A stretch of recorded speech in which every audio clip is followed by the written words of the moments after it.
बलिया में स्कूली वाहनों के खिलाफ परिवहन विभाग ने सख्त कार्रवाई करते हुए 157 वाहनों को नोटिस जारी किया है। ये कार्रवाई बच्चों की सुरक्षा को ध्यान में रखते हुए की गई है। सहायक संभागीय परिवहन अधिकारी अरुण कुमार राय ने बताया कि जांच के दौरान पाया गया कि कई स्कूली वाहनों की फिटनेस वैधता और जरूरी दस्तावेज समाप्त हो चुके हैं। ऐसे वाहनों से बच्चों का परिवहन असुरक्षित माना गया है। उन्होंने अभिभावकों से अपील की कि वे अपने बच्चों को ऐसे वाहनों से स्कूल न भेजें और वाहन की तकनीकी स्थिति, फर्श, खिड़कियों की सुरक्षा व्यवस्था आदि की जांच अवश्य करें। विभाग ने सभी वाहन स्वामियों, स्कूल प्रबंधकों और प्रधानाचार्यों को निर्देश दिया है कि जब तक वाहन पूरी तरह फिट और दस्तावेज सही ना हो तब तक उनका उपयोग न किया जाए। चेतावनी दी गई है कि यदि प्रतिबंधित वाहनों से बच्चों का परिवहन किया गया और कोई घटना हुई तो विद्यालय प्रबंधन के खिलाफ आपराधिक मुकदमा दर्ज कर मान्यता रद्द करने की कार्रवाई की जाएगी। बलिया से संवाददाता आशु खरवार की रिपोर्ट। सर, आज किस तरह की छापेमारी चल रही है विद्यालयों के खिलाफ? और देखिए, मैं आपको बता दूं कि सड़क पे जो दुर्घटनाएं बढ़ रही हैं, इसको लेकर सरकार बहुत चिंतित है और ये छापेमारी नहीं चल रही है, प्रवर्तन कार्रवाई हमेशा जैसे होती है उसी वही एक रूटीन चल रहा है। आज चूंकि छुट्टी का दिन है विद्यालयों में और 1 तारीख से लेकर 15 तारीख तक हम लोगों को आदेश दिया गया है कि आप लोग जो विद्यालयों में जाइएगा और जो भी गाड़ियां अनफिट हैं या तो उनको फिट कराइए या फिर उनके खिलाफ कार्रवाई करिए। तो ये 15 दिन का हमारे पास समय है जिसमें हमको बहुत ही शिद्दत के साथ लग के सारे विद्यालयों को टच करना है। जो अनफिट वाहन चल रहे हैं उनको दुरुस्त कराना है, उसी की ये कार्रवाई है।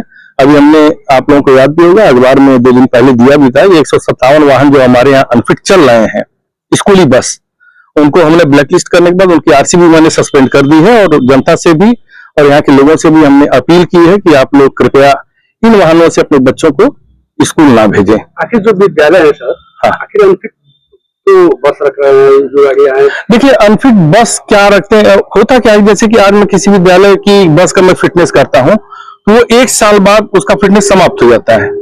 तो अगर हम रोज का अगर डाटा निकालें तो आज किसी वाहन का फिटनेस समाप्त हो रहा होगा तो उनकी संख्या बढ़ जाती है। और जो लोग अनफिट रखते हैं तो जिम्मेदारी नहीं समझते हैं, कुछ लोग ऐसे होते हैं जो अपनी जिम्मेदारी नहीं समझते, तो उनके खिलाफ प्रवर्तन कार्रवाई भी होती है और उनको दंडित भी किया जाता है। सर की आए दिन घटनाएं होती रहती है, जो स्कूली बस है पलटती है यार, तो और जो चीजें होती है, कभी देखा जा रहा है कि जी उसी को रोकने का ये एक तरीका अपनाया जा रहा है कि गाड़ियां दुरुस्त रहेंगी, गाड़ियां फिट रहेंगी तो ऐसी दुर्घटनाएं नहीं के बराबर, उसी की कार्रवाई की जा रही है ताकि आए दिन ये घटनाएं ना घटे। तो सर, इससे पहले जो बसें अभी बता रहे हैं कितनी फिट बसें हैं, जो गाड़ियां हैं, आखिर इससे पहले क्या परिवहन विभाग कार्रवाई कर रहा था? देखिए, 2 चीज होता है, आपको बता दें, हमारे यहाँ जो बसों का पंजीकरण जो रहता है, जो गाड़ियों का रजिस्ट्रेशन होता है, तो उसमें तो हमको 20 साल 25 साल पुराने तक सारे पंजीकरण दिखाई देते हैं। बहुत सी गाड़ियां, मैं आपको बता रहा हूं कि जो 150 गाड़ियां हैं जो अनफिट हैं, इसमें हो सकता है 30-40 गाड़ी ऐसी है जो कट गई हो, उनके पास हो ही ना, लेकिन हमारे रिकॉर्ड में शो कर रही है तो अनफिट दिखाई दे रही है।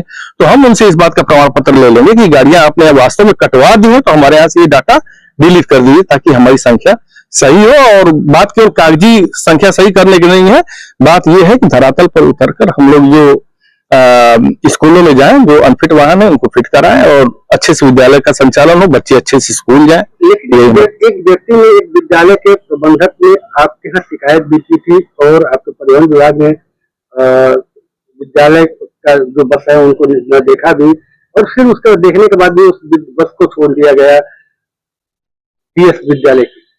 डीएस विद्यालय, देखिए मेरे ये संज्ञान नहीं हो सकता, पीटी साहब रहे हो।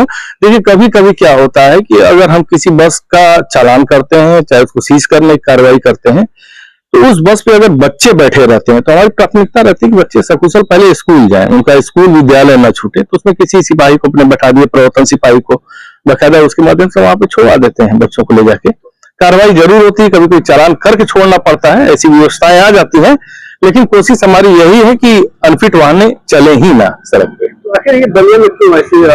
देखिए, बलिया में नहीं, ये पूरे प्रदेश में ये चीजें ऐसी देखने को मिलती हैं। केवल बलिया ही नहीं, हमारा पूरा प्रयास रहता है कि अच्छे ढंग से हम प्रवर्तन कार्रवाई करें और इन चीजों पर ज्यादा से ज्यादा रोक लगाएं कि फिटनेस युक्त वाहन ही चलें, यही हमारी प्राथमिकता होनी चाहिए।